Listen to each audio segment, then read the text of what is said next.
Saya buka 369. Sama macam harga promo. You rasa soal tak? Soal kan? Ini mesti soal Abang Kak. Sebab yang ini Abang Kak memang special. Saya pergi mana-mana pun memang ramai komen dekat saya. Akilah saya pakai jam ni kan semua tanya berapa ratus ribu. Betul.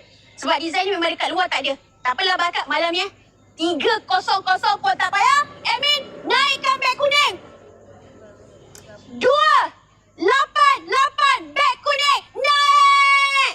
Abang Kak. Tak apalah Abang Kak.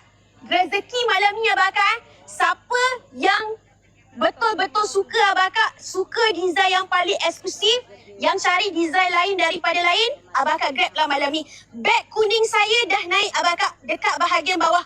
3 unit saja, 3 orang yang terawal yang payment paling laju. 1 COD saja. Abang Kak tekan laju-laju Abang Kak malam ni 3 orang yang paling awal nampak full skeleton look Abang Kak. Beranilah. Tak apalah kalau malam ni Abang Kak rasa tak percaya, tak apa, saya okey. Abang Kak pergi survey dekat luar. Memang design ni Abang Kak memang susah nak dapat. Nampak dia punya engine bergerak cantik dan kemas. Nampak Abang Kak full lagi original diamond dekat bahagian dalam ni Abang Kak. Datang pula dengan Swiss made automatic. Saya Ayah masuk ko ba? Manalok ka ba? Kasi man follow. Alright.